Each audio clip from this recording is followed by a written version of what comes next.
What kind of power is in you? Because you've been through some things and you've been asking God for answers. Faith is the ability sometimes to lay down and sleep and let faith answer the questions. I'm picturing Peter sleeping, and I'm realizing in scripture that this is not the first time that we've seen Peter asleep in the Bible. In the Garden of Gethsemane, y'all remember it? Raise your hand if you remember the Garden of Gethsemane. That place before Jesus went to the cross, where he gave his Father an unqualified yes. Now remember, he asked God, if it's possible, take this cup away from me. As he went to pay the price for your sin, my sin, as he went to take on the punishment that we rightly deserve, as he went to be the sacrifice to atone for our sin, not trying to use a bunch of fancy words, just to let you know that he canceled the debt that was stood against us, but it cost him. It cost him. And as he considered and counted that cost, he prayed and he asked God, if there's any other way, take this cup from me. God did not answer by removing the cup of suffering. He answered by filling Jesus with the strength to endure what he had to do. And so for the joy set before him, he endured the cross, despising its shame, and then sat down at the right hand of God. So if Jesus is seated, I can sleep. LB!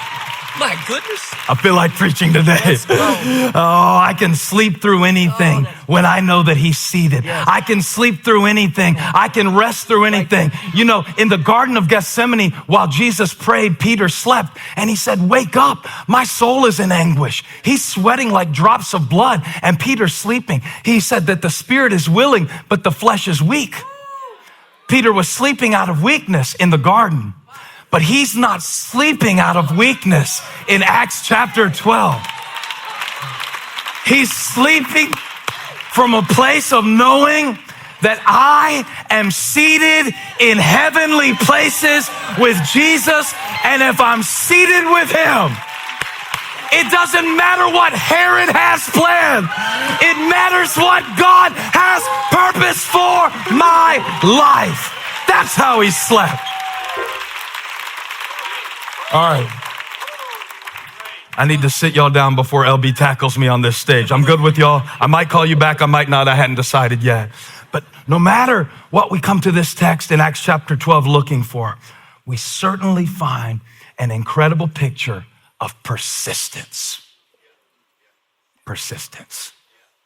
On one hand, the passage is about peace, that Peter has peace to sleep on the worst night of his life. And y'all, they didn't have Lunesta in Acts chapter 12. Isn't that the sleep medicine? Peter didn't even have a white noise on his iPhone to put on. The white noise app. I'm thinking that this is a passage about peace and persistence. Remember, it said the church was earnestly praying.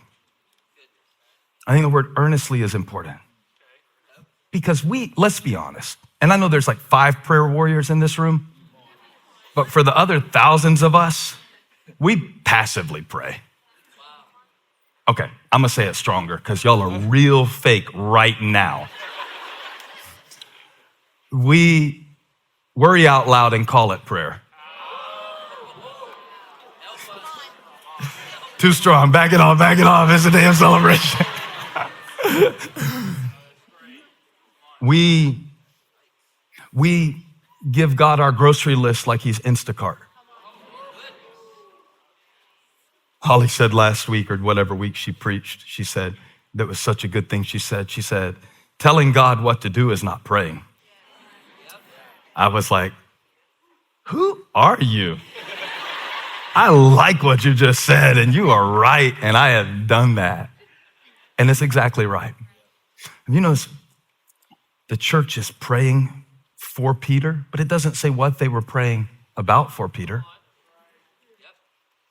And remember, although the passage gets kind of funny, it doesn't start funny. It not only takes place in the time of famine. There was a famine in Acts chapter 11 you can read about. But if this is chronologically the next thing in sequence, then at the same time that the church in Jerusalem is recovering from famine, Herod is persecuting the church, and he has just killed James. Do you think the church prayed for James?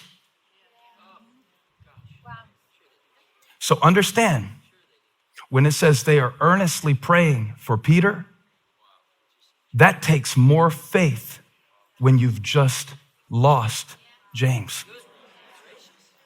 Have you ever had to pray and ask God and believe God and trust God when he didn't answer the last thing that you prayed for?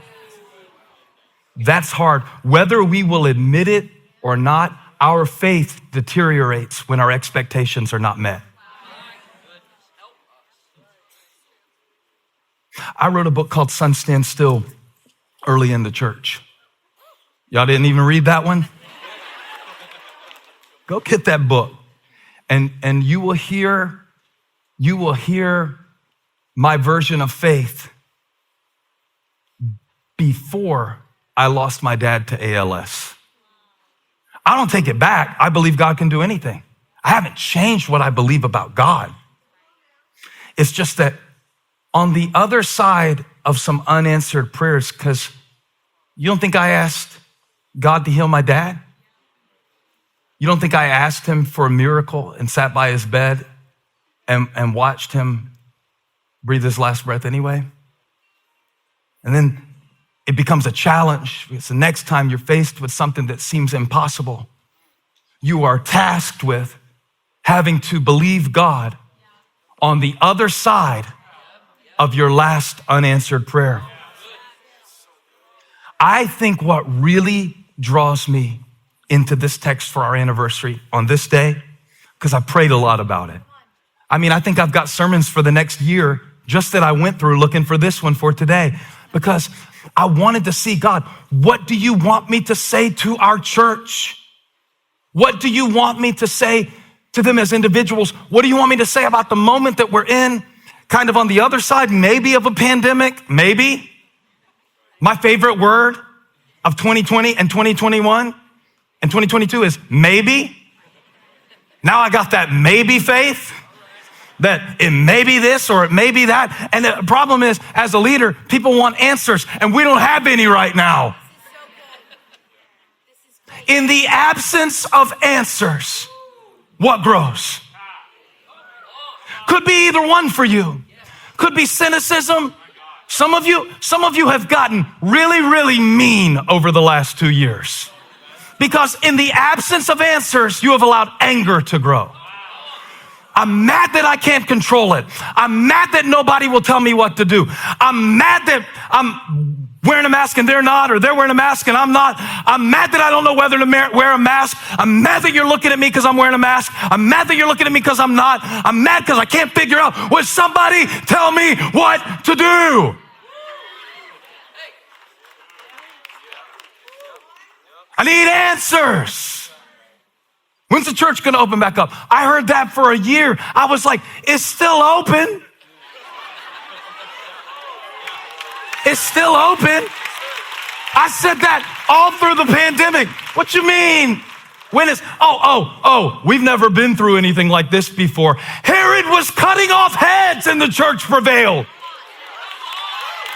We are so silly. We are so silly. We think it's the first time that there have ever been unanswered questions in the history of the Christian faith. That's one reason I like this passage, is because they're still praying in the face of a prayer that God just didn't answer. The miscarriage, the end of the relationship, the addiction that they went back to, the relapse. Gives it a little different shade of meaning, doesn't it, when I said the church is earnestly praying to know that James just had his head cut off, and there's no expectation that anything different will happen to Peter.